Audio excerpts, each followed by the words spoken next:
Bismillahirrahmanirrahim. Assalamualaikum warahmatullahi wabarakatuh. Alhamdulillah wa bihi nasta'in. Ashhadu an la ilaha illallah wahdahu la syarika lah. Wa ashhadu anna sayyidana Muhammadan abduhu wa rasuluh. ونصلي ونسلم على هذا النبي الكريم سيد المرسلين وعلى آله وصحبه أجمعين. أما بعد. أيها المؤمنون اتقوا الله. أوصيكم وإياي بتقوى الله فقد فاز المتقون. Muslimin dan muslimat, mudah-mudahan dirahmati Allah Subhanahu wa ta'ala.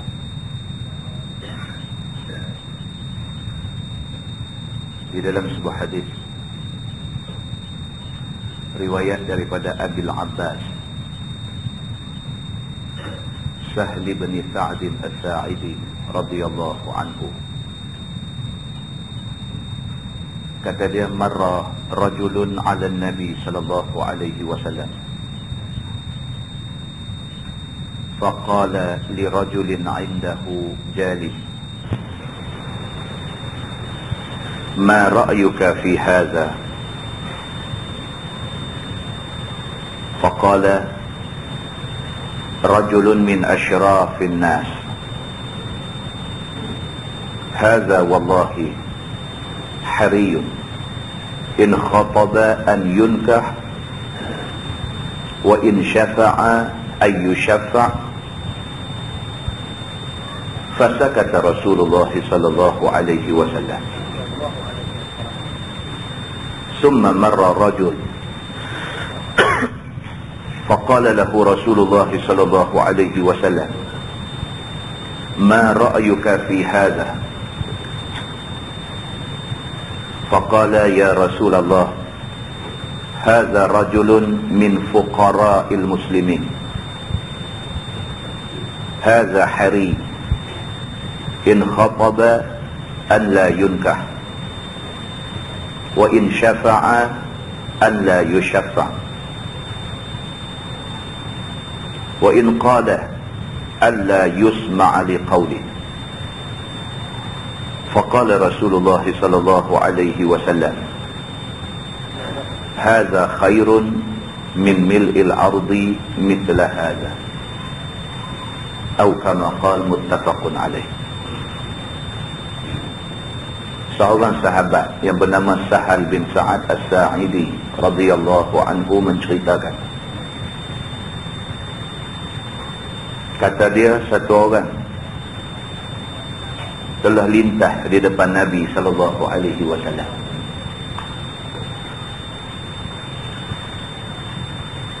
Lalu Nabi sallallahu alaihi wasallam tanya kepada orang yang duduk di sebelah Nabi. Nabi duduk sama dengan Nabi, ada sahabat. Tiba-tiba lalu satu orang di depan Nabi. Nabi tanya kepada sahabat yang duduk sebelah dia. Nabi kata, ma ra'yuka fi hadha? Nabi kata, apa pandangan kamu terhadap laki-laki ini, lintahan? Faqala, jawab sahabat yang duduk sebelah Nabi ini, dia kata, rajulun min ashrafin nas. Dia kata, ni hak lintah ni, dia ni satu orang daripada kalangan orang yang mulia-mulia. Style dia, pakaian dia, style jalan dia. Bila lintah depan Nabi, Nabi tanya sahabat ada sebelah, Nabi kata, ni agak-agak hang siapa? Sahabat yang duduk sebelah Nabi kata, dia ni aku rasa rajulun min ashrafin nas. Ni orang kaya ni, orang mulia, orang hebat-hebat. Hadza hari in khataba an yunkah. Kata sahabat yang duduk sebelah Nabi ni, dia kata, haza wallahi, dia kata ni laki-laki ni demi Allah, hariyun, jelas sudah dekat kita semua, in khataba an la yunkah, in khataba an yunkah, kalau dia pergi meminang anak siapa-siapa, tentu orang bagi. Wa in syafa'a an yushaffa', dia ni kalau dia minta tolong siapa-siapa, tentu orang tolong. Fasakata Rasulullah sallallahu alaihi wasallam, Nabi diam. Nabi tanya sahabat dia, agak-agak siapa dia ni? Sahabat ni kata, dia ni tentu orang kaya, dia ni tentu orang yang mulia, min asyrafin nas, daripada kalangan orang yang mulia-mulia. Orang macam ni, dia kata kalau sekiranya pergi meminang anak siapa pun, orang bagi. Dia ni kalau pergi minta tolong siapa pun, orang nak tolong dia. Pasal apa? Pasal dia somebody dalam masyarakat. Fasakata Rasulullah sallallahu alaihi wasallam, Nabi tak kata apa, Nabi tak ulas, Nabi tak komen, Nabi sengam saja. Summa marra rajulun, kemudian mai pula satu orang lintas pula depan Nabi. Faqala lahu Rasulullah, Nabi kata dekat sahabat dia lagi sekali, ma ra'yuka fi hadha. Nabi kata, dia ni pula nak kata apa? Orang yang kedua lalu. Faqala ya Rasulullah, hadha rajulun min fuqara'il muslimin. Sahabat hadus sebelah Nabi kata, ya Rasulullah, dia ni aku ingat di kalangan orang miskin, di kalangan orang-orang Islam kita ni, dia ni paling miskin kot. Cara pakaian dia, cara jalan dia, nampak merendah diri. Aku ingat dia ni orang miskin. Hadza hari, dia kata jelas, dia kata ni orang macam ni, nampak lekeh, nampak miskin, nampak macam tak ada apa ni, in khataba an la yunkah, kalau dia pergi minang anak siapa-siapa, siapa pun tak bagi kat dia. Wa in syafa'a an la yushaffa', kalau dia pergi minta tolong siapa pun orang tak berasa nak tolong dia. Masyarakat dah, kita suka tolong orang kaya, orang senang, orang yang berkedudukan. Siapa kok satu hari dia boleh tolong kita, kita selalu ingat macam tu. Orang susah, orang miskin kita tolong, buat apa, buang masa ya, tolong dia pun bukan boleh tolong kita esok ni. Masyarakat kadang-kadang fikir macam tu. Maka sahabat Nabi ni, hak Nabi tanya ni, dia mewakili suara masyarakat. Bila dia tengok orang kaya, dia nampak orang pakai, nampak orang hebat, oh dia kata dia ni orang hebat ni. Dia ni kalau pergi meminang anak siapa pun tentu orang bagi. Dia ni kalau minta tolong siapa pun orang cepat nak tolong dia. Bila mai hak nampak selekeh, nampak miskin, nampak susah sikit, sahabat Nabi kata dia ni nampak macam orang miskin, kalau pergi minang anak siapa pun orang tak bagi ke dia. Kalau dia minta tolong orang pun orang tak berasa nak tolong dia. Wa in qala an la yusma' li qawli, kalau dia bercakap pun orang tak mau nak dengar cakap dia. Siapa dia ni mai duk bercakap, siapa nak heran ke dia? Mai duk bercakap orang kata tak betul. Faqala Rasulullah sallallahu alaihi wasallam, kemudian Nabi bersabda, Nabi kata, hadza khairun min mil'il ardi mithla hadza. Nabi kata dah, Nabi kata hak kamu kata tu tak betul. Nabi kata dia ni, Nabi kata, Nabi tunjuk hak kata miskin tadi ni. Nabi kata dia ni khairun min mil'il ardi, dia ni lebih baik daripada semua yang ada di atas bumi ni. Apa yang ada atas bumi ni, kalau nak lawan dengan dia ni baik lagi di sisi Allah Subhanahu wa ta'ala. Hadis itu muttafaqun alaih, sepakat ulama mengatakan itu hadis sahih. Muslimin dan muslimat yang dirahmati Allah sekalian. Kadang-kadang kita tak boleh hukum orang berdasarkan mata kasar kita tengok. Kadang-kadang begitu. Orang yang kita kata jahat, kerana kita tengok luaran dia nampak macam jahat, dia tak buat benda jahat, cuma kita tengok ayam muka dia, kita kata jahat. Maka dia buat benda jahat, jahatlah ayam muka. Ayam muka dia tengok nampak lagu perungui, nampak lagu sombong, nampak lagu apa, kita kata dia ni menyombong. Tak boleh kata lagu tu. Ayam muka dia nampak macam tu, takkah dia orang baik? Tengok satu orang nampak muka manis elok, kita kata dia ni bagus. Kita kata bagus tu tak salah, pasal itu benda baik, tapi belum tentu dia bagus di sisi Allah Subhanahu wa ta'ala. Maka sahabat Nabi tadi bila tengok dua orang lalu, dia punya judgement, dia punya penilaian terhadap orang tu tak betul. Maka Nabi SAW kata kat dia, orang yang kamu kata dia ni tak ada apa, selekeh, kalau minang anak orang tak bagi, minta tolong pun orang tak mau tolong, kalau dia bercakap orang tak mau dengar ni, orang yang hang pandang lekeh selekeh ni, orang ni atas muka bumi ni baik dia lagi daripada segala-galanya. Muslimin dan muslimat yang dirahmati Allah sekalian. Di dalam sebuah hadis riwayat daripada Abi Sa'id Al-Khudri radhiyallahu anhu, anin Nabi sallallahu alaihi wasallam qala, ihtajjatil jannatu wan nar faqalatin nar fiyal jabbarun wal mutakabbirun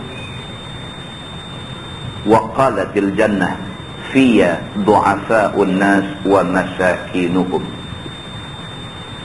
faqadallahu bainahuma annakil jannah rahmati arhamu biki man asya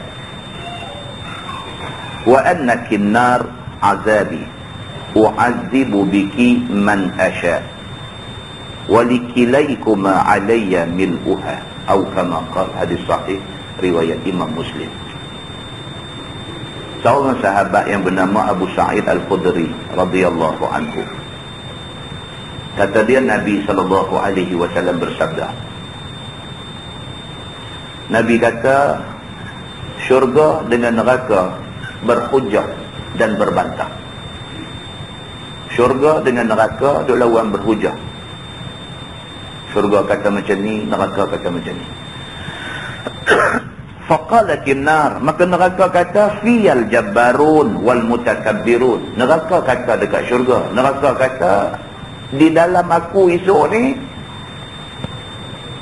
yang nak duduk dalam aku esok ni ialah golongan jabbar, golongan yang keras kepala, wal mutakabbirun, dan golongan yang sombong takabur. Neraka kata dekat syurga, dia kata aku ni an-nar, aku ni neraka. Allah Subhanahu wa ta'ala dah bagi tahu dah, yang nak masuk jadi penghuni aku esok ni al-jabbarun wal mutakabbirun. Yang pertama golongan jabbar, golongan yang keras kepala. Dan yang kedua al-mutakabbirun, golongan yang takabur, sombong, tolak Quran, tolak hadis.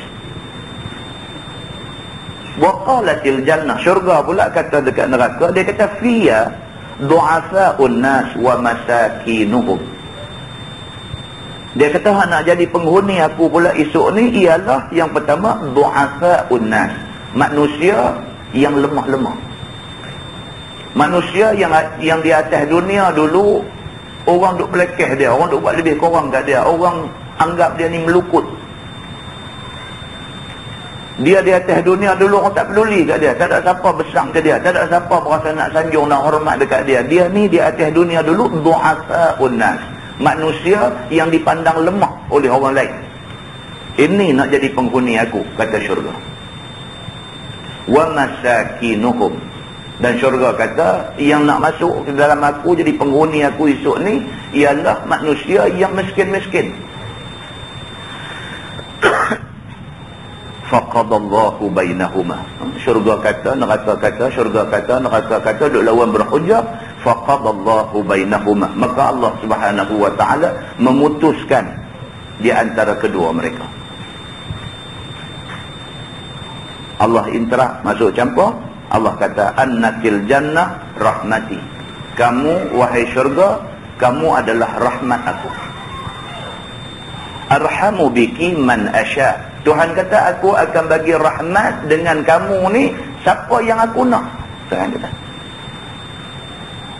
Hang tak boleh kata, lah ni hang tak boleh kata yang akan masuk ke dalam hang esok ni du'afa'un nas wa masakinuhum. Orang-orang yang dhaif di atas dunia dan orang-orang miskin. Hang tak boleh kata. Sebab tak semestinya orang miskin semua boleh masuk syurga. Tak semestinya orang kaya tak boleh masuk syurga. Maka Tuhan kata dekat dia, wahai syurga, annakil jannah, rahmati kamu ni jannah, kamu ni syurga, kamu adalah tempat rahmat aku. Arhamu biki man asya, dengan menggunakan kamu wahai syurga, aku akan letak orang yang aku nak. Tuhan kata. Wa annakin nar azabi, Tuhan kata, dan kamu neraka, kamu adalah tempat azab aku. U'adzibu biki man asya, aku akan guna kamu neraka untuk mengazab orang yang aku nak. Tuhan kata.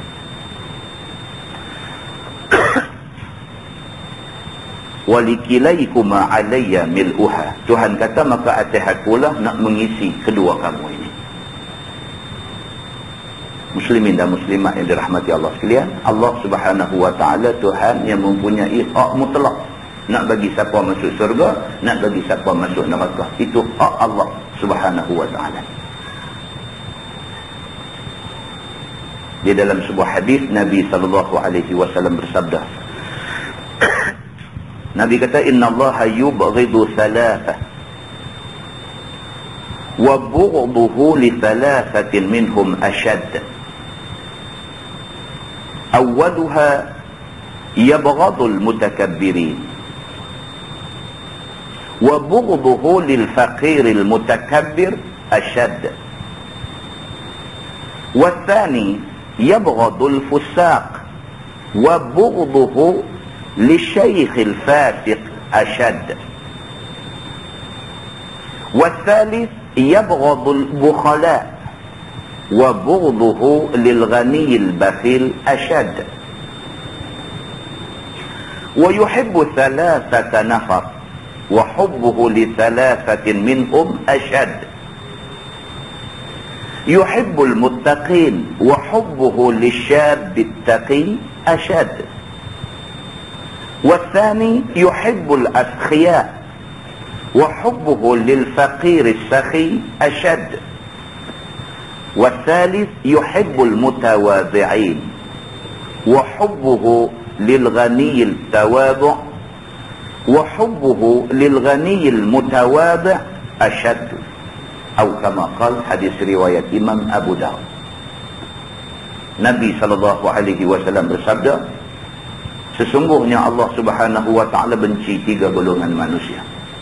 Nabi kata ada 3 golongan manusia Tuhan benci betul. Wa bughduhu li thalathatin minhum ashad. Tapi dalam 3 golongan yang Tuhan benci ini, ada 3 lagi yang paling Tuhan benci. Ada 3 golongan manusia Tuhan benci. Tapi ada 3 golongan Tuhan lagi benci. Yang pertama, yabghadul mutakabbirin. Allah Subhanahu wa ta'ala benci orang yang takabur. Allah tak suka orang takabur. Dalam hadis dah dijelaskan, maksud takabur itu ialah yang pertama, batarul haq, menolak kebenaran. Membuat ayat Quran terang-terang dah bagi tahu, tak orang pakai. Orang buat main hadis Nabi terang-terang, hadis ni hadis sahih, riwayat Al-Bukhari, Muslim, kitab orang main tunjuk semua, tolak, menolak kebenaran. Ini takabur. Allah Subhanahu wa ta'ala sangat benci kepada orang yang jenis takabur, sombong ni. Kebenaran tolak. Allah benci orang ini. Wa bughduhu lil faqiril mutakabbir asyad. Nabi kata, tetapi benci Allah kepada orang fakir, orang miskin, yang sombong, yang takabur lagi Tuhan benci.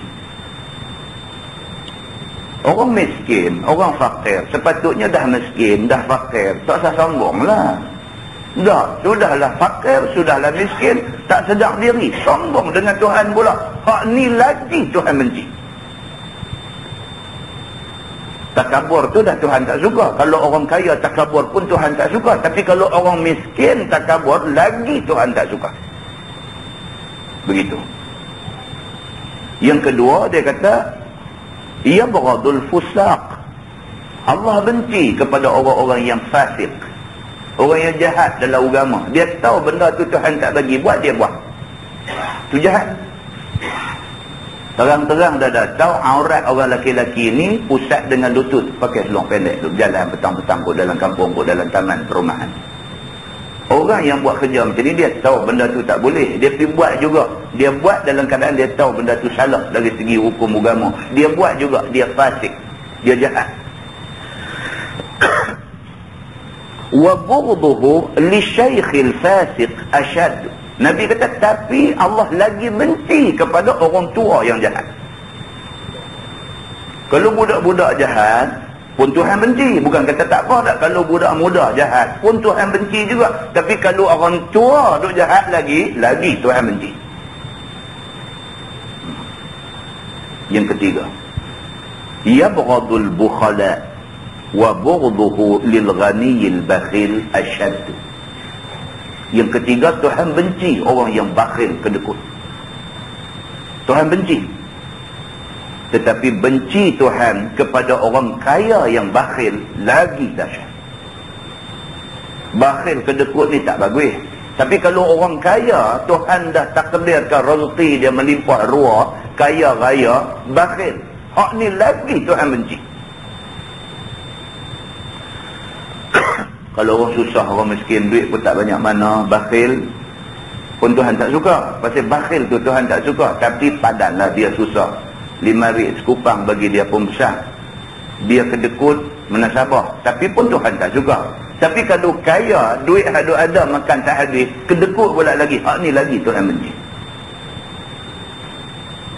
Nabi kata, wa yuhibbu salasata nafar. Dan Allah Subhanahu wa ta'ala kasih kepada 3 golongan manusia.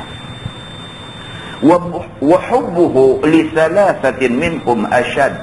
Tapi ada 3 lagi Tuhan lagi kasih daripada yang 3 tadi. Yang pertama, yuhibbul muttaqin wa hubbuhu li syabbit taqi ashad.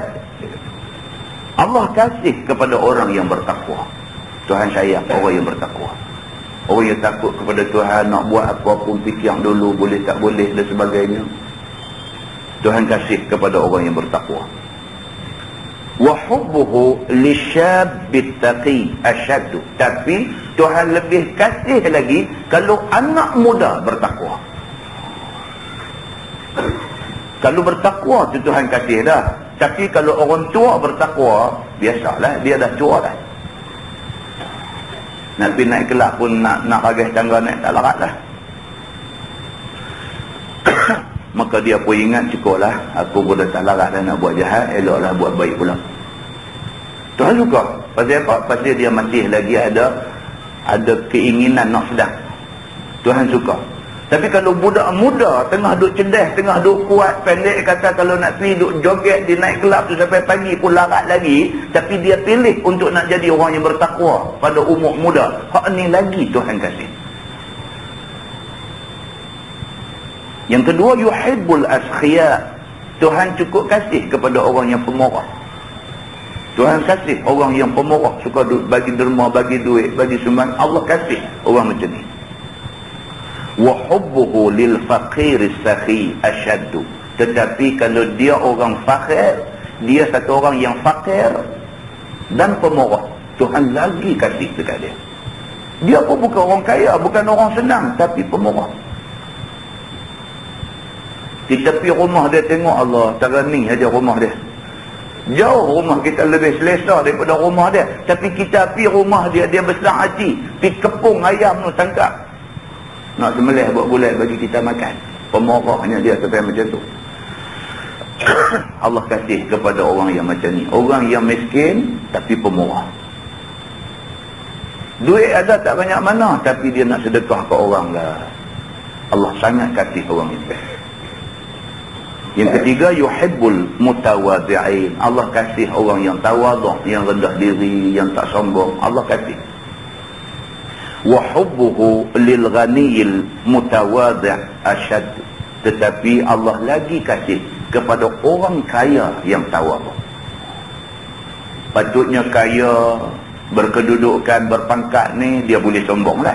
Padahallah dia ada duit, padahallah dia pangkat besar, dia boleh sombong. Tapi dah tawaduk, Allah lagi kasih orang ni. Muslimin dan muslimat yang dirahmati Allah. Hadis ni pun cukup. Habuan kita nak tidur tak lagi fikir, balik renung balik. Hadis ringkas tapi makan dalam. Muslimin dan muslimat yang dirahmati Allah sekalian. Daripada hadis yang kita baca dapat kita buat kesimpulan. Kaya miskin bukan penentu kita ke syurga atau ke neraka. Tak mesti orang kaya semua masuk neraka, tak mesti orang miskin semua masuk syurga, tak mesti. Bagaimana kita nak bawa diri kita dengan kaya kita, bagaimana kita nak bawa diri kita dengan miskin kita, menentukan kita ke syurga atau ke neraka. Apa yang penting ialah orang yang bertakwa kepada Allah, tempat dia di syurga. Inna akramakum indallahi atqakum. Sesungguhnya orang yang paling mulia di kalangan kamu di sisi Allah ialah orang yang paling bertakwa. Jadi tuan-tuan, kita ni apa pun tu tak penting. Kita orang ada duit ke, kita orang tak ada duit ke, kita orang ada pangkat ke, kita orang tak ada pangkat ke, kita ni orang macam mana, itu tak penting. Yang penting kita kena jadi orang yang bertakwa kepada Allah, orang yang taat perintah Allah, orang yang junjung perintah Nabi SAW. Selamat kita dunia akhirat. Mudah-mudahan mukadimah itu memberi manfaat kepada kita semua, insyaAllah. Kita menggunakan tafsir Nurul Ihsan jilid 2.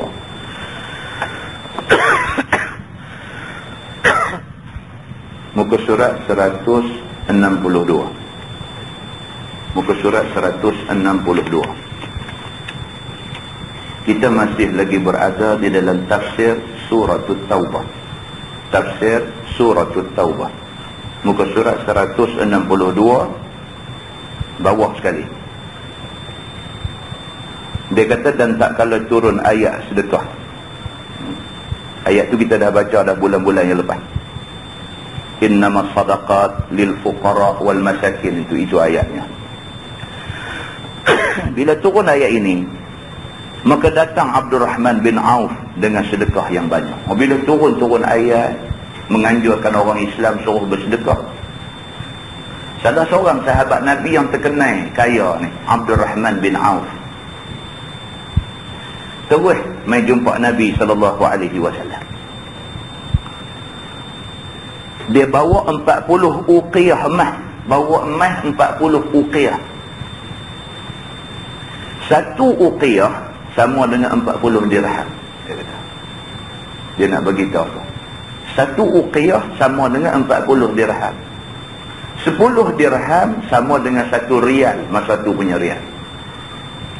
Maknanya Abdurrahman bin Auf bawa 40 uqiyah. 40 uqiyah sama lebih kurang 160 rial.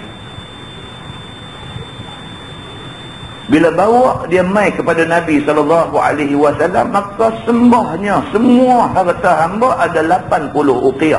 Maka hamba beri utang Tuhanku 40, maka hamba taruh 40. Dia kata duit aku ada lebih kurang 80 uqiyah. 40 aku bagi untuk agama Allah. Sedekahlah. Kalau lah ni kata duit ada 1000, bagi setengah, bagi 500 untuk guna pada Islam. Kalau ada 1 juta, bagi 500,000. Tengok berapa jumlah ada. Yang pentingnya dalam peratusnya setengah, 50%. Abdurrahman bin Auf bila turun aja ayat menganjurkan orang Islam suruh sedekah, dia terus setengah daripada harta dia dipisrah kepada Nabi SAW untuk guna pada jalan Allah. Maka dia kata, maka hamba taruh 40 uqiyah, aku simpan setengah, setengah aku sedekah. Maka jadikanlah ya Rasulullah pada sabilillah. Hak 40 uqiyah ni bersamaan 160 rial masa tu ni, hak ni jadikan untuk sabilillah. Maka doa Nabi SAW dengan barakah. Nabi pun terima sedekah yang dia bagi ni, Nabi doa minta supaya Allah berkati, Allah bagi barakah kepada hidup Abdul Rahman bin Auf. Maka kata munafiqin, orang munafik, bila tengok Abdul Rahman bin Auf ada duit sampai banyak tu, setengah daripada duit dia mai bagi sedekah untuk sabilillah, orang munafik yang duk tengok Abdul Rahman bin Auf bagi sedekah setengah harta ni, kata orang-orang munafik ni, ini riak, dia kata. Tu kerja dia. Duk tunggu nak sidai kawan aja. Orang buat elok pun dia sidai, orang buat tak elok pun kira duk tunggu apa lagi boleh nak pukul dia ni. Ni Nabi dengan sahabat-sahabat Nabi. Apa yang Nabi dengan sahabat Nabi buat, kita tunggu tengok. Hak elok pun kita hantar, tak elok lebih lagi kita hantar. Itu sifat orang munafik. Bila tengok Abdul Rahman bin Auf bagi setengah daripada harta kekayaan dia untuk sabilillah, maka kata munafiqin, ini riak. Dia kata ni nak menunjuk ni. Dan datang seorang lagi dengan segantang tamar sedekah. Tak lama lepas Abdul Rahman bin Auf bagi sampai 40 uqiyah, mai pula satu orang lagi sahabat Nabi, hak miskin sikit, mai bawa segantang buah tamar bagi dekat Nabi. Ini sedekah yang aku boleh bagi. Aku tak ada banyak, aku ada banyak ni aja. Aku nak bagi segantang buah tamar sebagai sedekah aku. Maka kata munafiqin, Allah Ta'ala kaya daripada sedekah ini. Pula maksudnya apa? Kalau dalam bahasa kita, dia kata takat nak bagi segantang korma tak gaduh bagi ya. Lagu tu. Kau hak bagi banyak pun dia kata riak, kau hak bagi sikit dia kata kalau nak bagi banyak tu baik tu lah bagi. Ini perangai munafik. Buat apa pun tak betul, buat hak elok pun tak betul, buat apa pun tak betul, kira nak cari salah sahabat Nabi. Maka turun ayat, alladzina yalmizuna almutawwi'ina minal mu'minina fis sadaqat walladzina la yajiduna illa juhdahum. Allah turun ayat kepada Nabi bahawa segala mereka yang mengaib akan segala orang yang berbuat sunat, buat benda baik. Mana-mana orang yang mengaib ataupun menghina ataupun buat cerita yang tak elok kepada orang yang buat baik. Orang bagi sedekah, dia buat cerita macam-macam. Dia ni riak lah, dia ni nak menunjuk dia ada duit lah. Orang buat benda baik. Mana-mana orang yang mengaibkan orang yang buat baik daripada segala orang mukmin dan yang kaya dan yang miskin pada sedekah. Tak kira dia aib tu orang kaya ke orang miskin ke, kalau dia cakap satu benda yang bertujuan nak bagi jatuh kawan tu. Dan segala mereka yang miskin, yang tiada dapat harta, melainkan sekuasa-kuasa mereka itu, namun sedekah dengannya. Kalau dia aibkan orang miskin, yang memang dia pun tak ada harta, ada pun takat banyak ni, ya tu pun takat ada tu dia nak bagi juga sedekah. Tiba-tiba pergi kata pula kat kawan tu, kalau takat nak bagi segantang korma tak dah bagi langsung. Fayaskharuna minhum, maka mengolok-olok mereka itu, yakni munafik itu, daripada mereka yang bersedekah. Dia buat parlimen menunjuk tu, dah hang tahu tak ada duit, hidup bagi buat apa, balik belanja makan nak bini hang lah, duk cakap lagu tu di kedai kopi. Fayaskharuna minhum, maka dia buat mengolok-olok, buat ejek-ejek main kepada orang yang buat baik ni. Sakhirallahu minhum, maka mengolok-olok Allah Ta'ala daripada mereka itu. Siapa yang hidup keji perbuatan baik yang orang buat, Allah akan keji dia. Dengan dizahir mereka itu dalam dunia kepada muslimin. Di antara benda yang Allah akan buat apa dia? Allah akan bagi satu hari orang Islam kenal, kata ni munafik rupa-rupanya. Allah akan bagi orang kenal. Tuan-tuan, kita ni kalau kita buat jahat, kalau kita tak ikhlas, kalau kita tak jujur, lambat laun orang tahu. Berapa hari kita nak hidup berpura-pura di depan manusia? Berapa hari kita boleh berpura-pura ni? Berapa hari? Seminggu boleh, sebulan boleh, setahun boleh. Ada orang boleh tahan 10 tahun. Boleh tahan. Berapa hari nak tahan hidup berpura-pura ni? Satu hari dia punya true color orang nampak. Satu hari. Hari itu lambat atau cepat satu hari orang nampak dia punya true color, dia punya sebenar dia orang macam mana, orang tak begitu. Firman Allah, walakum azabun alim, dan bagi mereka itu azab yang sangat sakit di akhirat, yakni kerana kufur mereka itu. Orang yang pergi buat perli, pergi buat olok-olok, main pergi ejek-ejek orang buat baik ni, atas dunia Tuhan akan tunjuk ke orang, kata dia ni sebenarnya munafik. Bila mati esok, azab pedih duduk tunggu dia. Cerita dia tuan-tuan, satu je pengajaran daripada ayat ni, kita kena ajak diri kita menghargai kebaikan. Itu saja. Kita ni kena ajak diri kita menghargai kebaikan, mengiktiraf perbuatan baik yang dibuat oleh orang. Begitu. Firman Allah, istaghfir lahum aw la tastaghfir lahum. Minta ampun oleh kamu wahai Muhammad, ataupun tiada engkau minta ampun bagi mereka itu. Yang ini diberi pilih akan Nabi SAW antara minta ampun ataupun tidak minta ampun. Maka sabda Nabi, aku pilih untuk minta ampun bagi mereka itu. Aku pilih untuk minta ampun bagi mereka itu, berdasarkan riwayat Al-Bukhari. Ini cerita Abdullah bin Ubay bin Salul. Bapa munafik mati. Bila mati, Nabi SAW ni nak menunaikan hajat Abdullah bin Ubay bin Salul. Dia kepala munafik di Madinah.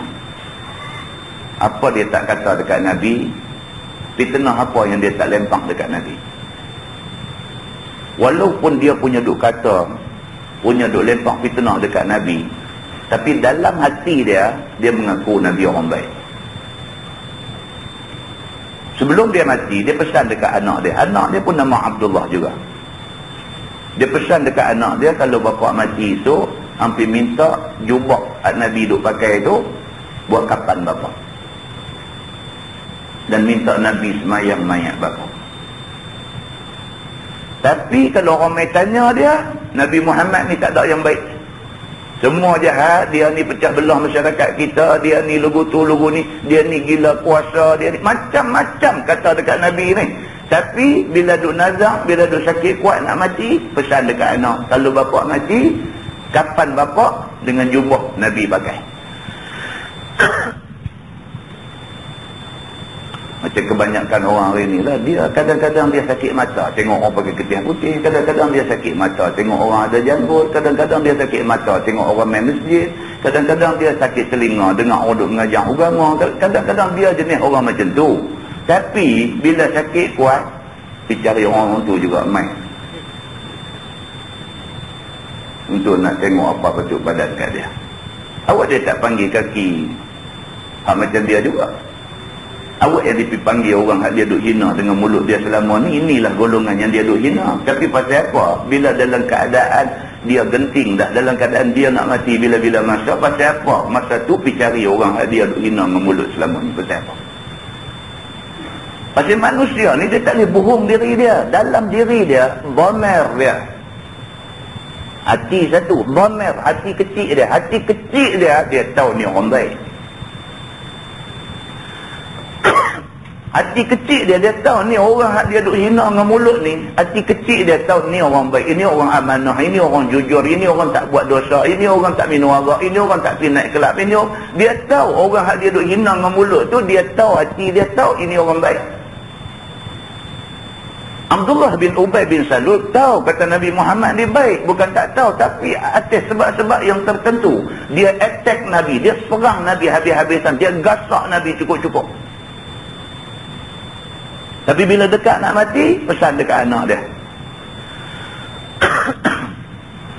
Nabi pula yang kata Nabi Muhammad SAW, Nabi kita yang kita sanjung tinggi ni, Nabi ni pula bila dah mati sungguh Abdullah bin Ubay bin Salul ni, dia tunai hajat Abdullah bin Ubay bin Salul. Dia bagi jubah dia untuk buat kapan Abdullah bin Ubay bin Salul. Dan dia nak pergi semayang mayat Abdullah bin Ubay bin Salul. Sayyidina Umar Al-Khattab larang dia.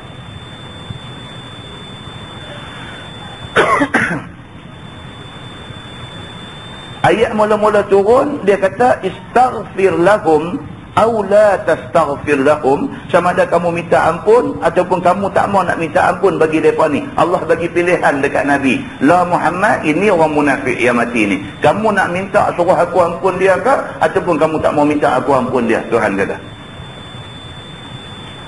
Nabi bila turun ayat ni, Nabi kata apa? Aku akan minta suruh Tuhan ampun dia. Punya baik hati Nabi ni. Orang yang selama ni duk attack dia, duk gasak dia, duk buat masalah kepada dakwah yang dia duk buat dan sebagainya, Nabi nak minta ampun. Dah dia ni mati, Nabi nak minta ampun kepada Allah. Nak minta Allah ampun ni kepala munafik ni. Turun pula ayat, in tastaghfir lahum 70 marrah falan yaghfirallahu lahum. Maksudnya jika engkau minta ampun bagi mereka itu, bagi munafik itu 70 kali pun, maka tiada mengampun Allah bagi mereka itu. Dia. Nabi nak minta ampun, nak minta Allah ampun ni kepala munafik ni, Abdullah bin Ubay bin Salul ni. Nabi nak minta. Allah buat turun ayat, Allah kata, Muhammad, kalau kamu minta 70 kali kamu minta aku ampun dia ni, aku tetap tidak akan ampun dia. Tuan-tuan, dalam bahasa Arab bila dia kata falan yaghfirallahu lahum, falan, lam nun di atas, lan maksudnya lil mu'abbad sampai kiamat. Allah sampai bila-bila Allah tidak ampun Abdullah bin Ubay bin Salul. Bukan kata kamu minta 70 kali minta aku ampun dia, lebih pada 70 kali pun Tuhan kata falan yaghfirallahu lahum, Allah tidak akan ampun mereka ni, orang-orang munafik ni. Allah tidak akan ampun mereka. Dia kata riwayat Al-Bukhari. Di dalam Sahih Al-Bukhari dia kata hadis sabda Nabi, jika aku ketahui bahawa jika aku perlebih atas 70 kali minta ampun maka akan diampun, nescaya aku akan perlebih. La ilaha illallah. Yang kata Nabi Muhammad ni. Dia kata kalau kata 70 kali minta ampun pun Allah tak akan minta, Allah tidak akan ampunkan dia ni. Kalau kata lebih pada 70 kali baru Tuhan nak ampun, aku akan minta ampun lebih pada 70 kali. Tuan-tuan nak kata apa kat Nabi Muhammad ni? Umat dia lah, Abdullah bin Ubay bin Salul ni pun umat dia lah, hidup zaman dia, masuk Islam, mengucap kalimah syahadah dan sebagainya, umat dia.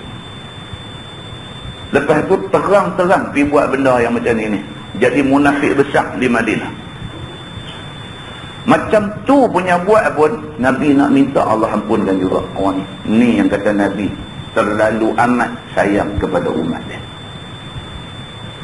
Nabi sayang ke kita ni, Nabi cukup sayang ke kita ni. Tak mana kita sayang Nabi sallallahu alaihi wasallam. Macam tu. Firman Allah, zalika bi annahum kafaru billahi wa rasulih. Bermula yang demikian itu dengan sebab bahawasanya mereka itu kufur dengan Allah dan Rasulnya. Yang Allah marah sangat kepada munafik ni sampai minta ampun banyak mana pun Allah tidak akan ampun mereka. Pasal apa Allah marah sangat? Kerana mereka ni kafaru billahi wa rasulih. Kerana mereka bantah, mereka engkar Allah dan Rasul. Kerana tu Allah tidak akan ampun dia. Tuan-tuan, faham dia apa tuan-tuan? Faham dia kita tak boleh bantah Tuhan dengan bantah Nabi. Tak boleh. Ni duk baca ayat Quran ni, setiap satu patah perkataan hak Tuhan sebut ni, sami'na wa ata'na. Kita dengar, kena taat. Tak boleh bantah. Hadis Nabi yang kita duk baca ni, walaupun jumpa hadis yang bertentangan dengan amalan kita, bertentangan dengan apa kita duk buat, kita kena dengar apa hak Nabi kata. Bantah tak boleh. Bantah Allah, bantah Nabi menyebabkan jadi macam apa yang menimpa Abdullah bin Ubay bin Salul. Firman Allah, wallahu la yahdil qaumal fasiqin. Dan Allah Ta'ala tidak hidayah akan segala kaum orang-orang yang fasik. Kalau kita memilih untuk nak jadi jahat, jadi fasik, maksudnya jadi jahat atas dunia ni, Allah Subhanahu wa Ta'ala tak akan bagi hidayah dekat kita. Pasal kita pilih untuk jadi jahat. Begitu. Firman Allah, farihal mukhallifuna bimaq'adihim khilaf Rasulillah wa karihu an yujahidu bi amwalihim wa anfusihim fi sabilillah. Telah suka, yang ini telah seronok oleh segala orang yang ketinggalan daripada perang Tabuk itu, yakni dengan duduk mereka itu di Madinah. Ini cerita perang Tabuk. Bila mai perintah perang Tabuk, Nabi ajak semua orang-orang Islam yang ada di Madinah ni, jom kita pakat-pakat turun dalam perang Tabuk. Ada sebahagian uzur tak boleh nak pergi kerana sebab-sebab yang tertentu, sebab-sebab syar'i, tua, sakit dan sebagainya. Yang ni satu golongan diberi keuzuran. Ada satu golongan lagi duk sihat elok, duk kaya raya, duk senang, duk apa elok saja tak mau pergi perang. Depa tak mau pergi. Lepas tu bila Nabi turun pergi perang dengan orang-orang yang nak pergi, depa pakat duk sembang sama-sama depa. Duk sembang-sembang, duk seronok, duk buat gelak-gelak main. Depa rasa depa boleh penghubung Nabi. Kemudian daripada berjalan Nabi SAW pergi ke perang Tabuk, sama ada dengan izin ataupun tiada. Dan benci mereka itu bahawa pergi berperang mereka itu dengan harta mereka itu, dan sendiri mereka itu pada perang sabilillah. Orang yang tak mau pergi perang ni pasal apa? Pasal mereka benci dengan perang. Pasal apa? Pasal perang ni menyebabkan mereka terpaksa hilang harta nak pergi perang. Masa tu bukan ada siapa sponsor. Bukan ada syarikat-syarikat Melo kan, SKP kan nak sponsor nak pergi perang tu, tak ada. Pergi perang dah satu pasal dah. Nak pergi tu kemungkinan hilang nyawa memang dah ada. Nak pergi tu atas biaya sendiri. Sudahlah sanggup nak pergi perang, bermakna sanggup untuk mati. Sudahlah sanggup untuk mati, sanggup untuk hilang nyawa, kena belanja duit sendiri pula nak pergi perang ni. Maka orang munafik tak mahu. Apa ni nak pergi buang duit, nak pergi duk cari mati dalam perang ni? Oh, tak mau. Ini sikap orang munafik. Tak mau. Waqalu, dan kata mereka itu, kata pula puak munafik tak mau pergi perang ni, setengah kepada setengah duk cakap sama-sama dia, la tanfiru fil harri, jangan kamu keluar pada waktu hangat ini. Pergi hasut pula orang yang dah buat keputusan nak pergi perang sama dengan Nabi tu, pergi hasut pula. Saya duk pergi lah ni musim panas ni, pergi nak cari apa? Pergi cari sakit. Dia tak mau pergi, itu satu pasal. Pergi hasut orang, jangan bagi pergi sama dengan Nabi SAW. Ini munafik. Tentang ni sifat-sifat dia duk cerita ni, kita kena faham lah. Kita jangan buat kerja macam tu. Orang buat kuliah mengaji, kita tak pergi sudah bila dia abang kau orang selalu pergi. Kita satu pasal dia cuba hasut orang supaya semua pakat-pakat ke hati. Sikap itu sikap munafik. Kalau pergi ajak orang, pengaruh orang jangan pergi panpek, tak apa. Kalau pergi ajak orang, pergi pengaruh orang jangan pergi buat benda maksiat, tak apa. Ni pergi pengaruh orang jangan pergi dengar ceramah agama, jangan pergi dengar mengaji agama je. Apa satu benda hampir buat ni? Ini kerja dulu dibuat oleh munafik, dibuat oleh Abdullah bin Ubay bin Salul. Pasal apa kita hari ni dibuat macam ni? Belajar tafsir ni bukan setakat nak dengar cerita, nak dengar cerita Abdullah bin Ubay bin Salul ni siapa dia, ni lagu mana, awak dia ni siapa dia. Bukan setakat tu aja, tapi kita nak ambil pengajaran daripada cerita tu. Firman Allah, la tanfiru fil harri. Dia pergi hasut, jangan keluar kerana ini musim panas. Qul nar jahannam ashaddu harran law kanu yafqahun. Kata olehmu ya Muhammad, neraka Jahannam itu lebih sangat hangat daripada ini. Ya. Allah suruh Nabi Muhammad pergi habang balik dekat orang ni, siapa yang tak mau pergi perang Tabuk ni dengan alasan musim ni musim panas, aku nak bagi tahu satu. Allah Subhanahu wa taala suruh abang dekat hangpa semua, neraka itu lagi panas daripada musim panas ni. Jika ada mereka itu ketahui, tiada ketinggalan mereka daripada perang Tabuk. Dia kata kalaulah orang ni betul-betul faham pahala yang Allah janji kepada orang yang turun dalam perang Tabuk ni, tentu dia pergi.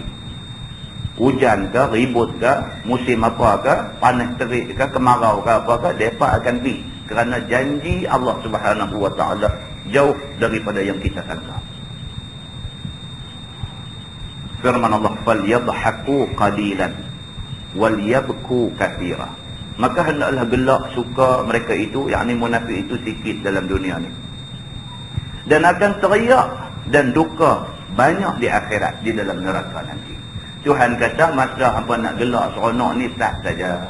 Hampa mati esok, hampa tahu itu bermula zaman duka, zaman teriak hampa. Teriak tu start daripada mati sampai bila-bila. Hampa nak gelak, nak seronok, nak buat perli-perli, nak sindir-sindir Nabi dan sahabat-sahabat Nabi dan orang mukmin takat atas dunia ni lah. Dunia ni rupa lama. Hampa nak seronok, nak buat gelak-gelak dekat orang Islam ni rupa hari. Mati aja bermula masa teriak hampa. Dan teriak tu dia mula, dia tak berakhir. Begitu. Artinya, jika suka orang-orang munafik ataupun orang kafir dengan harta kebesaran selama umur dunia ini sekalipun, jika nisbah kepada kesusahan dan menangis di akhirat neraka itu, maka kesukaan dalam dunia ni sedikit saja. Ni nak dapat seronok, sedap, mewah, syok, sat atas dunia ni, kalau nak banding dengan akhirat itu, tak ada apa ni. Seronok atas dunia ni tak ada apa. Tuan-tuan, habis-habis lama kita hidup di dunia berapa hari? Ni dalam zaman lah ni habis buat 100 lebih sikit saja. Tak boleh pergi dah. Tak boleh pergi dah.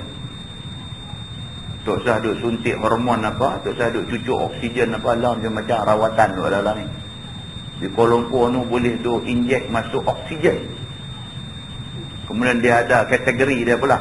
Ada oksigen harga sampai sekali suntikkan harga sampai ribu-ribu. Ada oksigen sekali suntikkan harga sampai 8-900. Hak paling murah 400.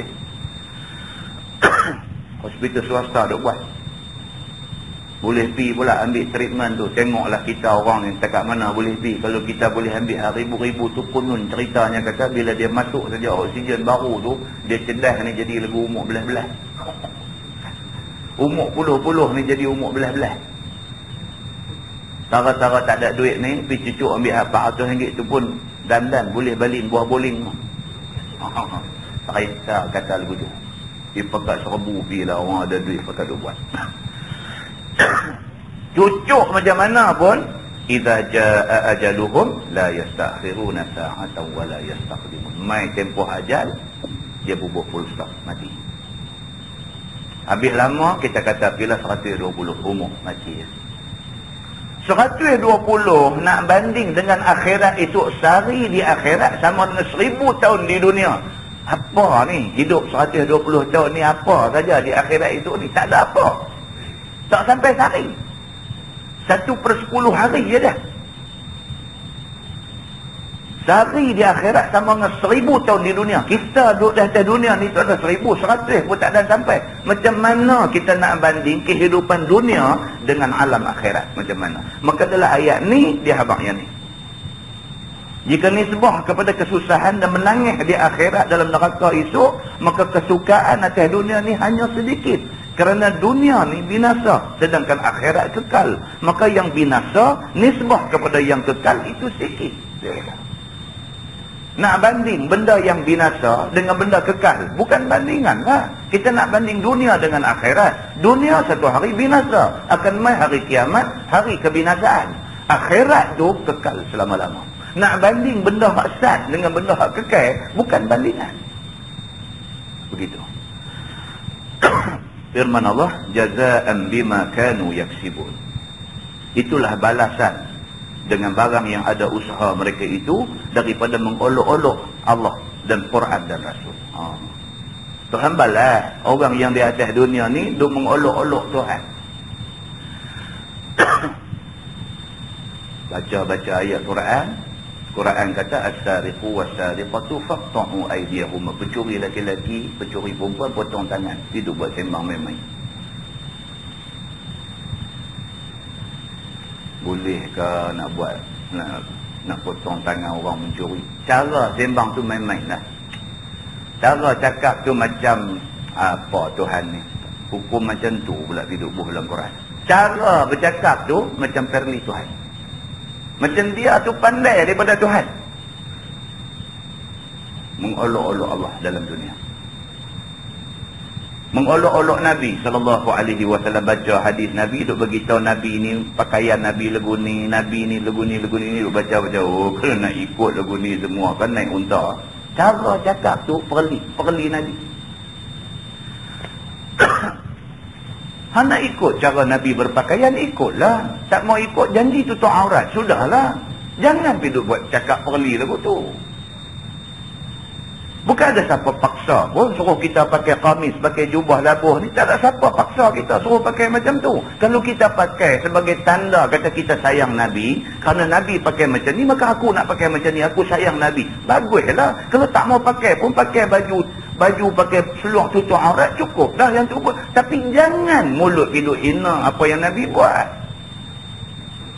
Punya tak ada benda nak bercakap sampai benda lagu ni. Hidup bercakap benda yang orang dengar, orang faham. Kata nak buat perlimain dengan hadis Nabi.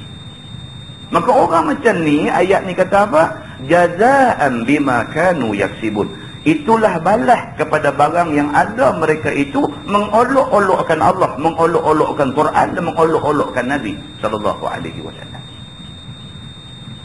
Tentang kita mengaji ni bukan apa. Yang ni lah kita nak peringat balik. Oh, tak usah buat main benda ni. Tak usah buat main. Benda-benda macam ni tak usah buat main. Buat main ni, Tuhan bukan jejah apa. Kalau kita pergi kata apa pun kat Tuhan, Tuhan bukan nak luar apa, bukan nak jejah apa, bukan nak jadi cedera apa. Nak cedera ni kita. Bila kita mengaji benda ni, kita ambil ingat elok-elok. Oh, tak usah lah. Tak usah cakap langsung lah benda ni. Kalau cakap kita tu sampai nak jadi kata kita ni mengolok-olokkan Allah dan Rasul, tak usah cakap lah. Lagi baik tak usah cakap. Muslimin dan muslimat yang dirahmati Allah sekalian. Fa in raja'aka Allahu ila ta'ifatin minhum, maka jika mengembali akan dikau oleh Allah Ta'ala kepada satu taifah daripada mereka itu, yakni kepada munafik yang tinggal di Madinah dan tak pergi perang itu. Tuhan kata, wahai Muhammad, ni kamu keluar perang Tabuk. Sekejap lagi kalau kamu panjang umur, kamu tak mati dalam perang Tabuk, kamu balik ke Madinah, kamu akan jumpa balik puak-puak munafik yang tak ikut pergi perang ni. Kamu akan jumpa balik daripada di Madinah ni. Fasta'zanuka lil khuruj, maka minta izin mereka itu, yakni munafik itu akan dikau pada keluar perang yang lain. Tuhan abang dah dekat Nabi Muhammad, tak lagi hang balik perang ni, hang jumpa balik muka-muka munafik ni, apa mereka nanti buat? Mereka nanti main jumpa hang dan main duk mengaku depan hang, ni ya Rasulullah, lepas ni kalau ada perang saya orang yang mula nanti pergi. Mereka akan kata macam tu. Tuhan kata, Tuhan tahu dah. Tadi ni masa duk kutip nama nak ajak pergi perang tadi, macam-macam alasan lah. Aku lah yang tu, yang ni nak tinggal ayam itik payahlah, apa banyak alasan tak boleh. Maka Nabi pun pergi perang dengan orang-orang yang nak berperang. Bila dah habis perang, Tuhan abang dah dekat Nabi Muhammad, tak lagi kamu balik, tak lagi. Puak munafik yang duk bagi alasan macam-macam tadi, mereka akan main jumpa kamu. Mereka jumpa kamu, mereka akan kata depan kamu, lagi sekali kalau jadi perang kami akan pergi. Ni munafik. Faqul lan takhruju ma'iya abada walan tuqatilu ma'iya aduwa. Tuhan kata, maka kata olehmu wahai Muhammad bagi mereka itu. Kalau balik sekali lagi mereka kata lagu tu, hang jawab balik dekat mereka, jangan kamu keluar serta aku selama-lama. Kalau balik sekali lagi mereka pakat mai temonye-monye muka, mai duk beritahu kata lagi sekali kami pi lah apa semua, hampir jawab dekat mereka satu aja, pi beritahu lan takhruju ma'iya abada, selama-lamanya kalau jadi perang 1000 kali lagi pun hang tak saya ikut aku. Dan jangan kamu berperang serta aku akan satu seteru pun. Pihak abang dekat mereka, kalau jadi perang sungguh pun, seteru mai depan pun hang tak sabar apa, biar aku lawan dengan seteru ni, hang tak sah. Oi, Tuhan tegas pula dalam bab ni. Kita duk baca Bismillahirrahmanirrahim, dengan nama Allah Tuhan Maha Pemurah Maha Penyayang. Nampak macam Tuhan ni boleh lebih kurang, nampak macam boleh ajak sembang, nampak macam boleh buat table talk, nampak macam tu. Dia ada waktu Tuhan tegas, ada waktu Tuhan tegas.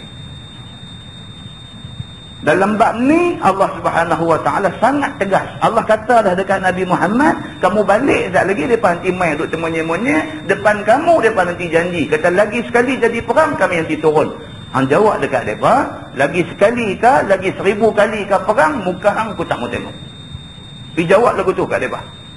Ini munafik. Innakum raditum bil uqud awwala marrah faq'udu ma'al khalifin. Kerana bahawasanya kamu reba dengan duduk sejak daripada mula lagi. Aku tak mau hampa ikut aku sampai bila-bila. Pasal apa? Pasal hampa ni sejak daripada mula-mula dah aku kenal dah hampa ni. Belang hampa ni aku dah nampak. Hampa ni jenis tak mau nak pergi susah dalam peperangan. Maka duduk olehmu serta sekalian orang yang ketinggalan daripada perang. Han duduk sama dengan orang hadapi perang ni daripada perempuan dan kanak-kanak dan orang gila dan orang-orang yang baik. Orang yang dikecualikan daripada pergi perang ni perempuan, budak-budak kecil, orang gila dan juga orang-orang yang dah tua, baik, lemah dan sebagainya. Hang sihat, senang, lenang, apa masalah pun tak ada, apa tak mau pergi perang. Sudah, tak mau pergi sekali, hang tersapi sampai bila-bila. Muslimin dan muslimat yang dirahmati Allah sekalian. Dia kata kematian kepala munafikin. Ni dia nak main cerita kita cerita tadi. Cerita matinya Abdullah bin Ubay bin Salul, tonggak dan tulang belakang kepada puak munafik zaman Nabi SAW. Firman Allah, wala tusalli ala ahadin minhum mata abada. Tuan-tuan dengar baik-baik. Dan jangan engkau, wahai Muhammad, semayang ke atas seorang daripada mereka itu, yakni daripada munafikin itu selama-lama. Turun dah perintah ni. Allah Subhanahu wa ta'ala kata, wahai Muhammad, kalau munafik mati, jangan duk semayang-mayang dia. Bila? Abada, selama-lama. Kalau kata yang mati ni munafik, tak stop semayang-mayang dia. Umar Al-Khattab, selepas Nabi wafat, selepas Sayyidina Abu Bakar wafat, Umar Al-Khattab jadi khalifah. Umar bila ada kematian, dia tanya Huzaifah bin Yaman. Huzaifah bin Yaman ni selalu dihuraikan dalam kitab hadis, dia kata penyimpan rahsia Nabi. Bila ada kematian, Umar Al-Khattab akan refer, akan rujuk dekat Huzaifah bin Yaman. Dia kata, wahai Huzaifah, macam mana orang yang mati hari ini ni? Munafik ataupun tidak dia ni? Kalau Huzaifah kata, na'am, ya, dia munafik, Umar tak akan pergi menziarahi mayat itu. Dia. Tuan-tuan, nak kata apa benda ni? Pecah belah masyarakat. Tuan-tuan nak kata apa? Allah suruh dalam Quran. Allah suruh dalam Quran. Kalau menurut perintah Allah pecah belah masyarakat. Allah sebut, wala tusalli ala ahadin minhum mata abadan. Bukan zaman Nabi saja, bukan zaman Abu Bakar saja, bukan zaman Sayyidina Umar saja. Abadan, sampai bila-bila. Dan jangan engkau semayang atas seorang daripada mereka itu, daripada munafik itu, selama-lama. Apa yang penting dalam ayat ni ialah kita kena ambil satu pengajaran. Bukan pengajaran tok sapi semayang-mayang, tapi pengajaran dia apa? Jangan jadi munafik. Itu pengajaran dia. Pengajaran yang kita nak kena kunci, ambil simpan dalam hati kita. Kita ni jangan jadi munafik. Pasal apa? Pasal jadi munafik, bahaya dia sangat besar. Penyakit nifak ini lebih bahaya daripada kanser. Orang kena kanser boleh masuk syurga, tapi orang yang kena penyakit nifak sampai semayang mayat pun dilarang. Muslimin dan muslimat yang dirahmati Allah. Wala taqum ala qabri. Lagi teruk Tuhan kata, dan jangan engkau berdiri di atas kuburnya semasa tanam ataupun semasa ziarah mayat. Tuan-tuan nak kata apa tuan? Ayat ni nak potong bang? Tuan-tuan baca. Kita nak buat dulu kan? Baik, ayat ni keras sangat ni, tak sesuai baca. Tuan-tuan berani nak potong ayat Quran? Beranikah kita nak potong ayat Quran ni? Pasal apa? Pasal kita rasa keras sangat ayat ni. Beranikah kita nak potong ayat Tuhan sebut? Kenapa kita sibuk nak potong ayat Quran? Kenapa kita tak sibuk nak perbetul diri kita jangan jadi munafik? Kita selalu betul bila wujud persaingan, kita sibuk nak binasakan orang yang bersaing dengan kita. Tapi kita tak sibuk nak up diri kita untuk nak lebih bersaing dengan dia. Kawan kita menyaga, kita pun menyaga. Perniagaan dia nampak maju, hak kita punya slow. Kita habis siang malam duk fikir nak pelikup menyaga dia. Pasal apa kita habis masa duk fikir nak pelikup dia? Pasal apa kita tak habis masa fikir nak memperbaiki mutu perniagaan kita? Kita selalu tak boleh fikir positif. Kita selalu nak fikir negatif. Nak fikir pergi perjalanan orang. Sedangkan Quran mai dekat kita, dia kata macam ni. Dia kata ini orang munafik ni tak bagus. Mereka ni ada dalam masyarakat tak bagus. Maka oleh kerana mereka ni sangat tak bagus, mereka ni perlu diberi satu pendidikan. Apa dia pendidikan dia? Yang pertama, kalau dia mati, jangan semayang mayat dia. Kalau seorang kena, hak lain takut. Tidak cukup dengan Allah larang daripada pismayang mayat dia, wala taqum ala qabri. Dalam tafsir dia kata yang dimaksudkan jangan engkau berdiri atas kuburnya ialah jangan engkau pergi berdoa di atas kuburnya.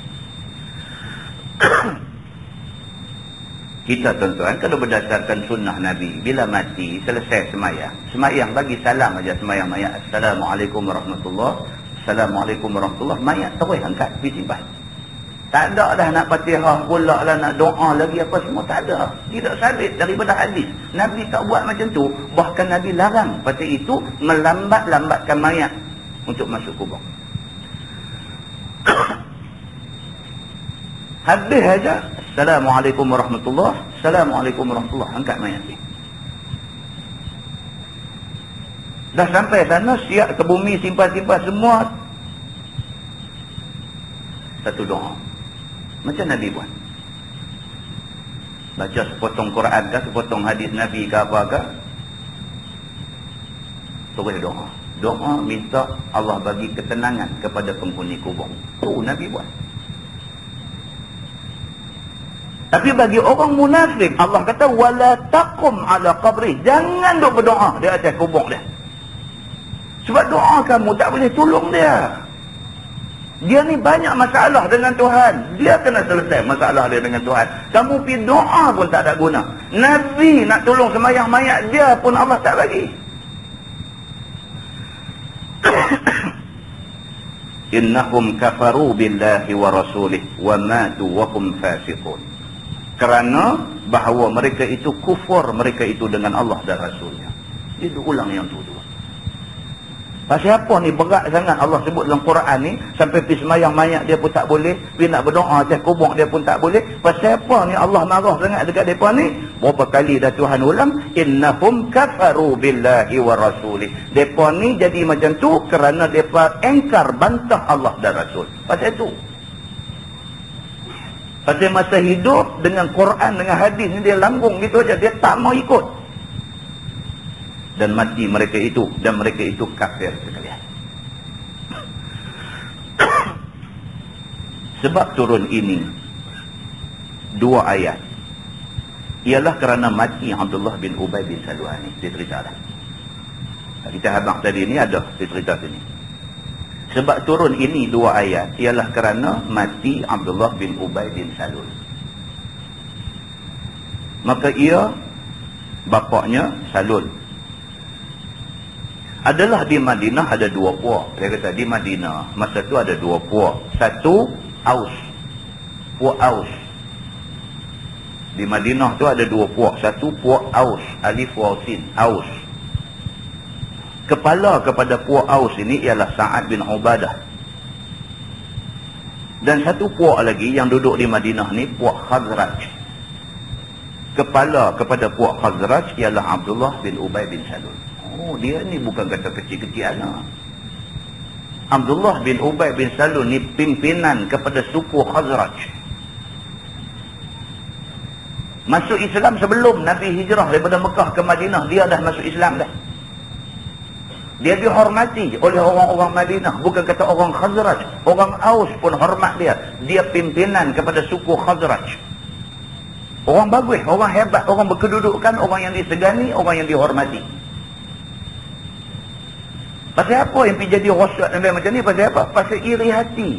Apabila Nabi SAW hijrah daripada Mekah ke Madinah, Nabi sampai aja di Madinah, orang sudah alih perhatian, semua orang pakat bagi bai'ah taat setia kepada Nabi. Apa masalah jumpa Nabi? Apa hal cari Nabi? Maka Abdullah bin Ubay bin Salul ni iri hati.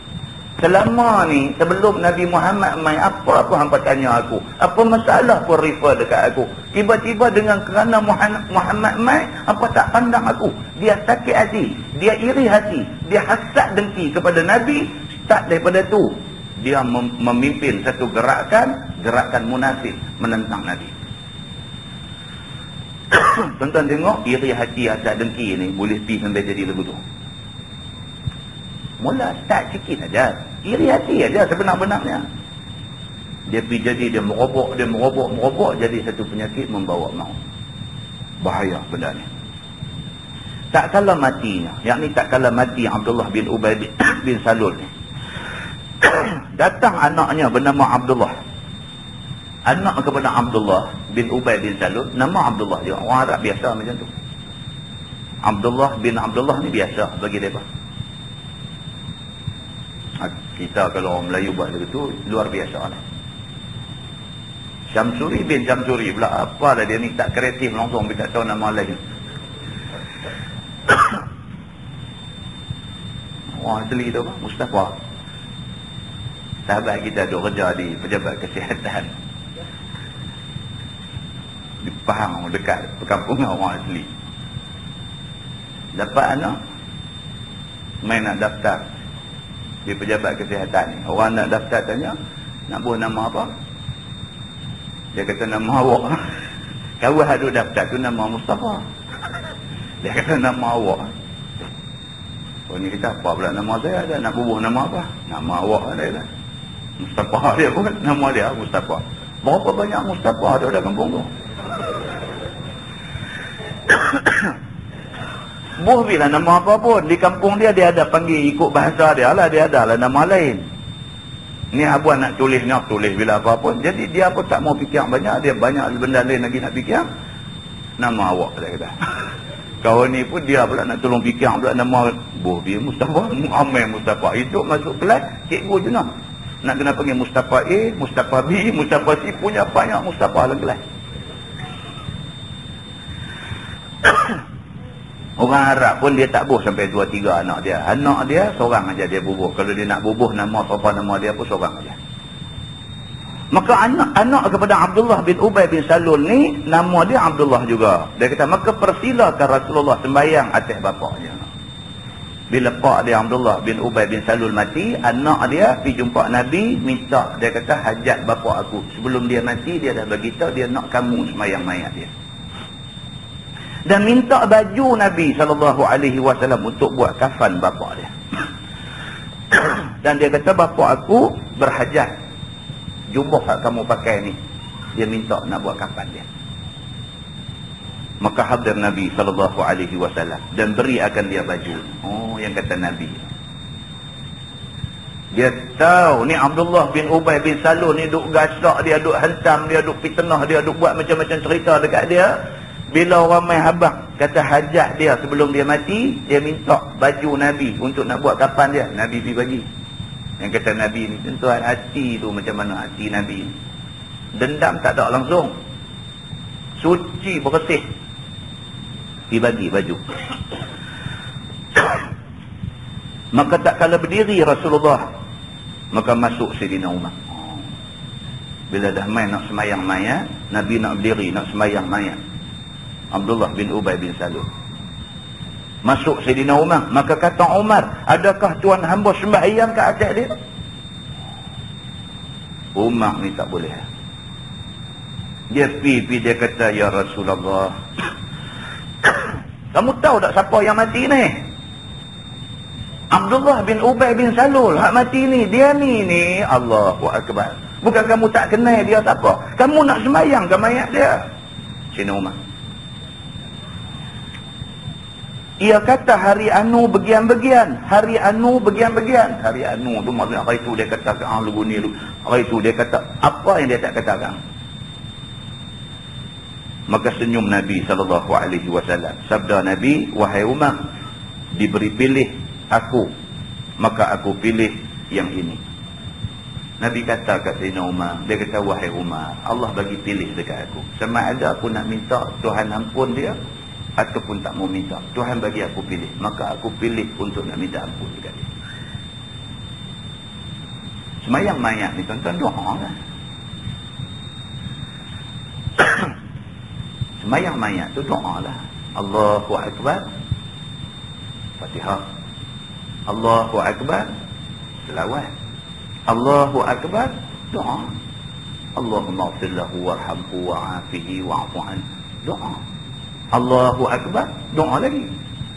Allahumma la taftinna ba'dahu waghfir lana wa ya Allah, janganlah fitnah kami selepas mati dia ni. Ampunlah dia ni sekali. Doa. Cukuplah doa banyak tu. Dalam semayang mayat tu doa dah lah tu, cukup dah. Allah berengkir-engkir doa kita lah ni.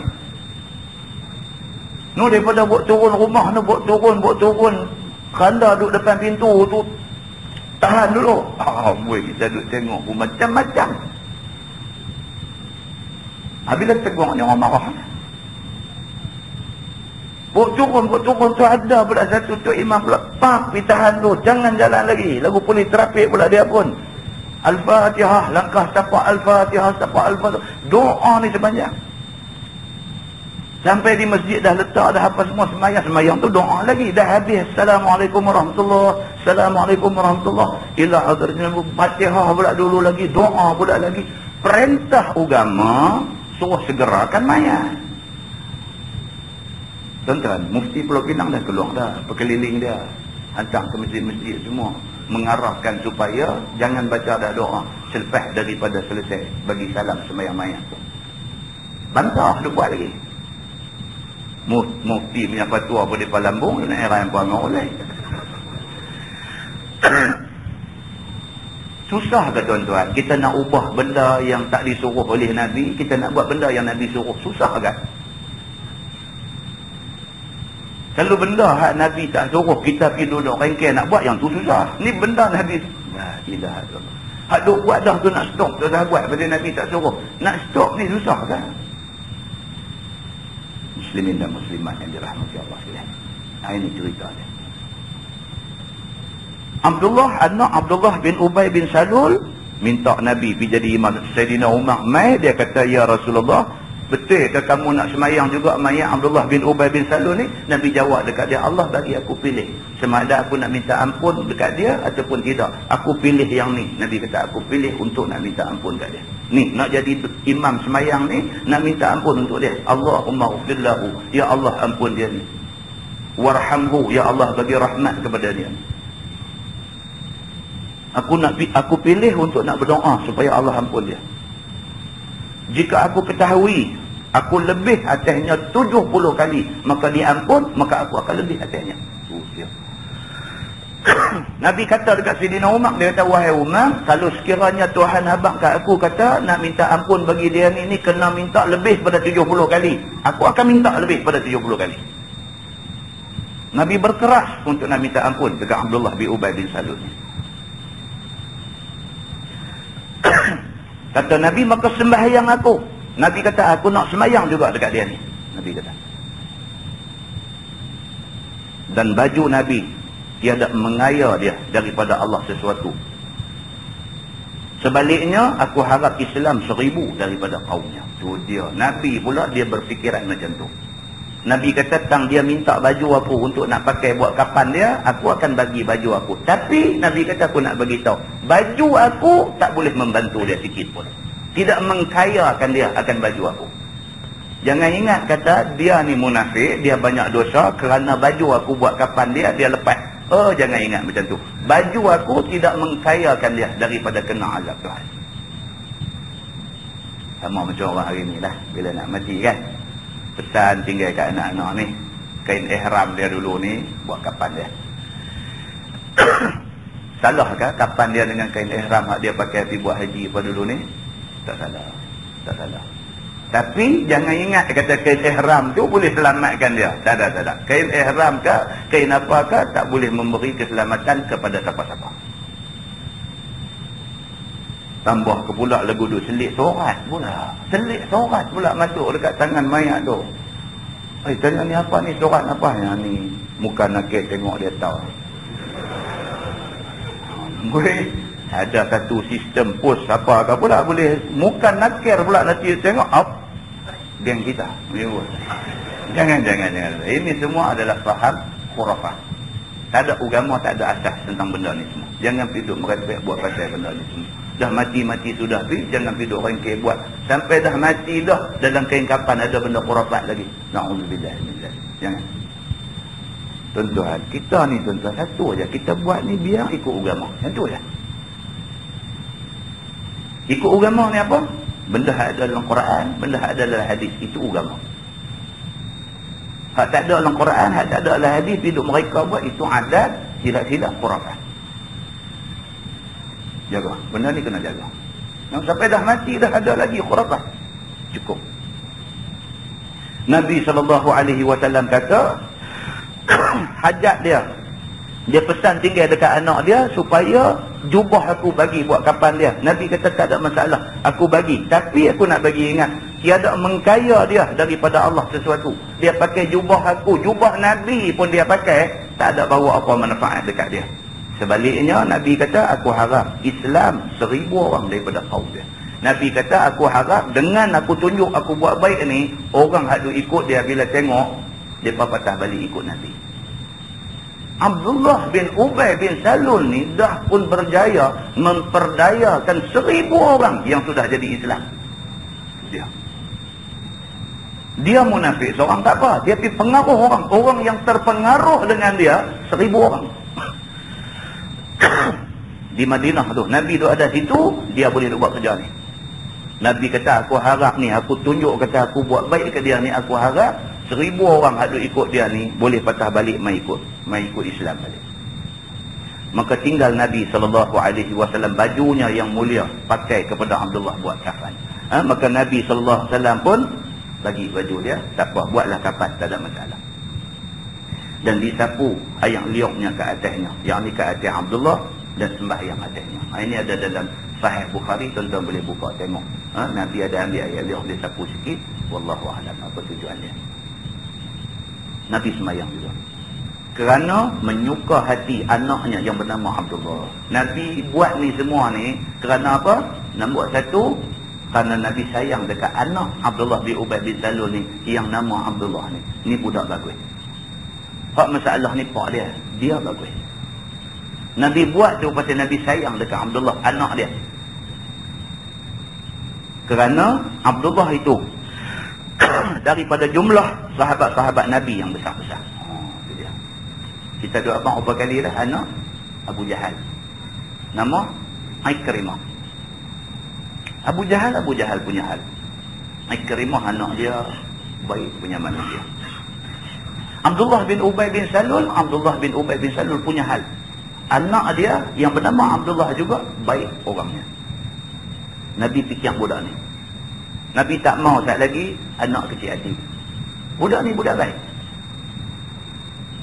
Dan Abdullah, anak kepada Abdullah bin Ubay bin Salul ni daripada jumlah sahabat-sahabat Nabi yang besar-besar. Maka tak kala lihat kaum Abdullah bin Ubay bin Salul ambil barakah dengan baju Nabi, maka Islam 1000 orang daripada mereka itu. Sungguh tindakan Nabi buat baik kepada Abdullah bin Ubay bin Salul ni, pengikut dia 1000 orang duduk tengok-tengok, satu benda dapat dalam diri mereka, satu pengajaran dapat. Apa dia? Mereka kata, Tok Guru kita Abdullah bin Ubay bin Salul, Tok Guru mereka. Tok Guru kita ni kalau cakap, kalau tak kata kat Nabi Muhammad tak sah. Dia mesti kok mana pun dia singgung juga Nabi ni, dia lupu juga Nabi ni, dia nabuh juga Nabi ni. Tapi tengok Nabi hak dia duk kata macam-macam tu, tengok Nabi layan dia macam mana. Benda ni rupa-rupanya punggah habis. Hadu ada dalam hati dia pada lama ni, punggah habis. Dia masuk balik nur Islam, hidayah Islam masuk balik. 1000 orang ni patah balik mai ikut Nabi SAW. Maka turun ayat ini, iaitu menegah daripada semayang atas mereka itu. Dan tegah berdiri sewaktu tanam dan berziarah. Turun pula satu ayat lepas Nabi sembahyang mengimamkan sembahyang mayat Abdullah bin Ubay bin Salul, Allah buat turun mai pula satu ayat. Maka ketika dibawa tawanan Badar 70, dalamnya ada Abbas buat penakan Nabi, tiada kain atasnya. Cari Nabi baju nak bagi pakai kepada Abbas.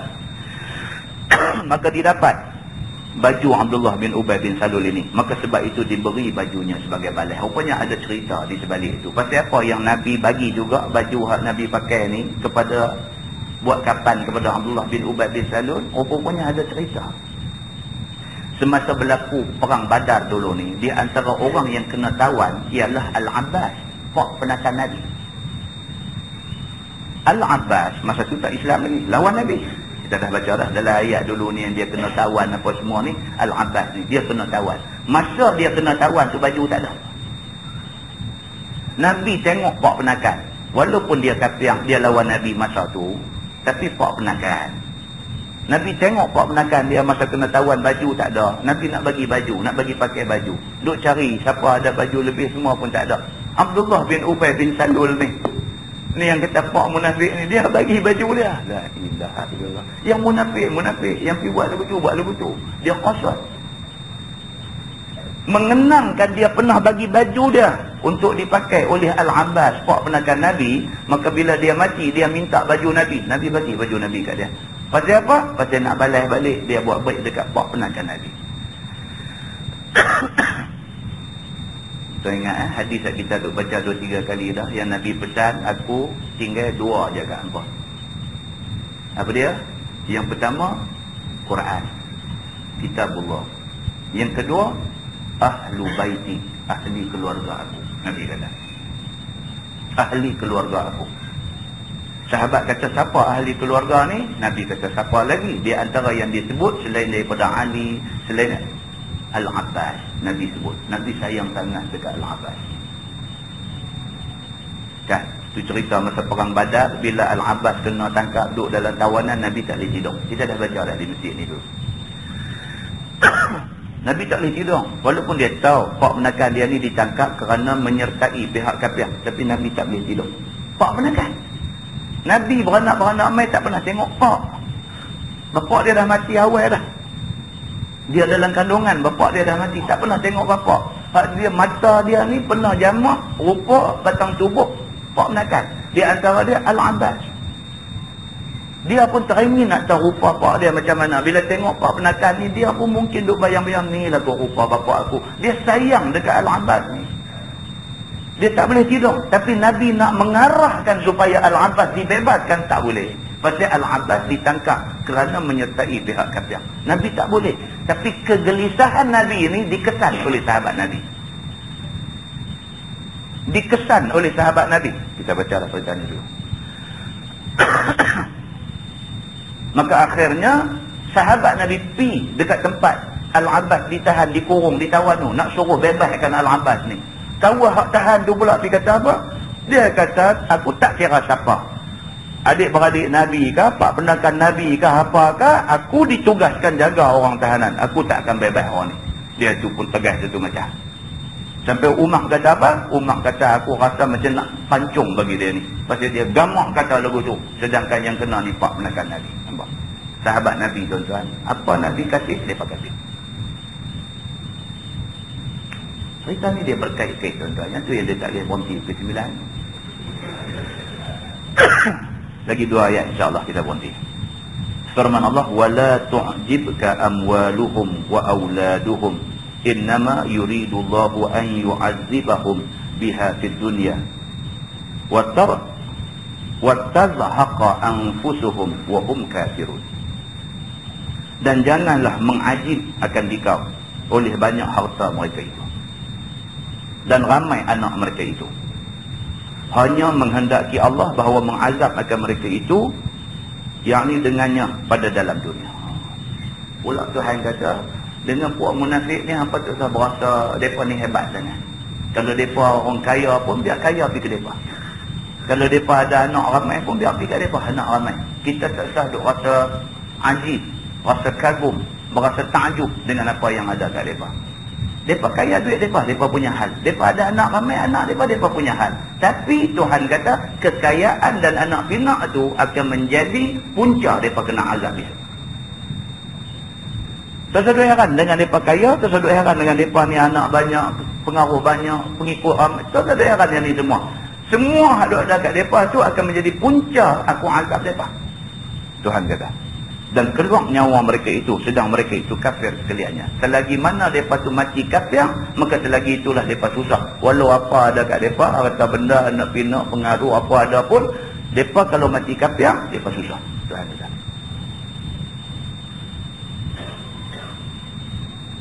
Wallahu a'lam. Lepas ni kita sambung ayat 86. Wa idza unzilat suratun an aminu billah wajahidu ma'a rasulih.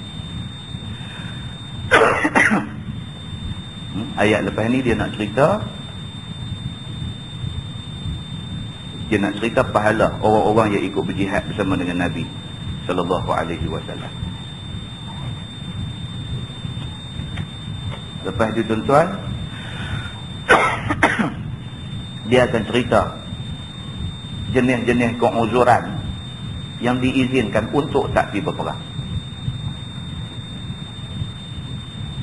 Kemudian lagi dia akan cerita murka Allah kepada orang yang tak ikut berperang. Dia akan cerita detail bagaimana murka Allah Subhanahu wa ta'ala. Sebab kita pun cerita nak menghukum munafik ni sebenarnya cerita berat. Kan? Kita kata ginilah. Sayyidina Umar pun tanya Huzaifah bin Yaman. Aida.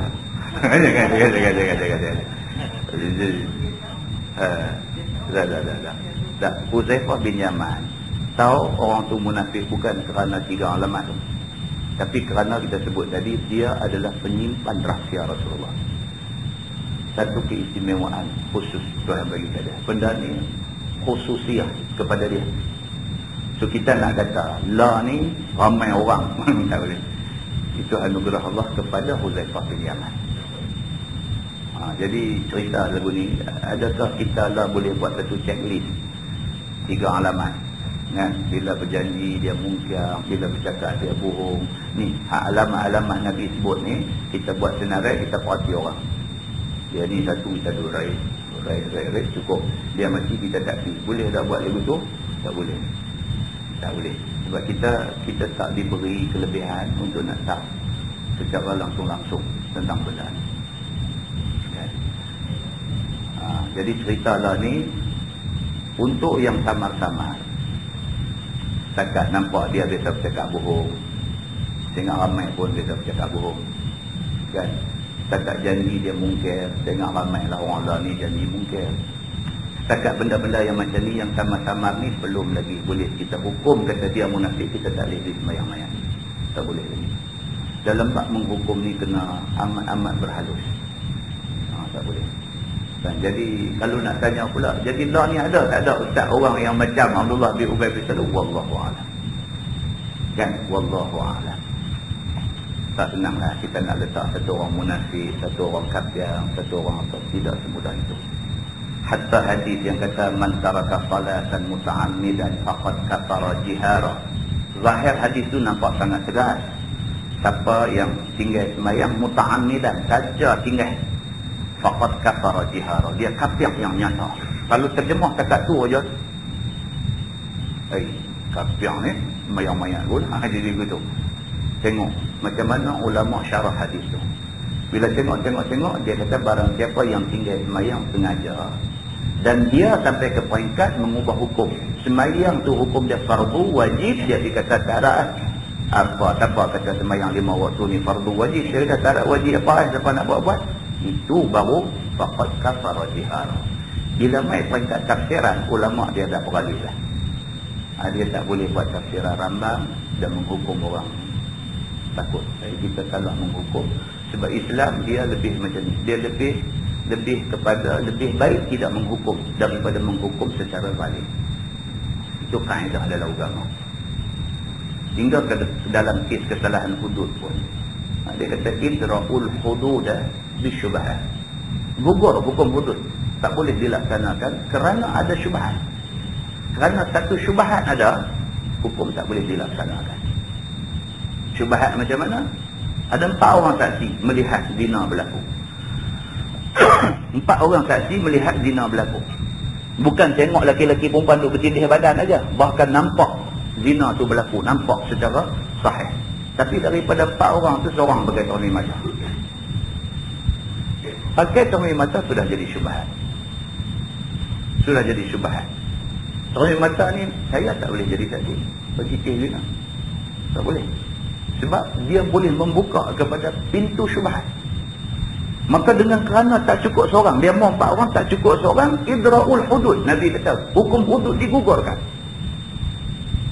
Kalau kita lah, spek aku power cukup. Agama dia lebih baik tidak menghukum daripada kita menghukum dia, tiba-tiba berlaku satu kezaliman kat orang. Jadi agama sangat habis dalam bab ni. Jadi kita baca tadi bukan dengan tujuan kita nak membawa orang kepada dosa.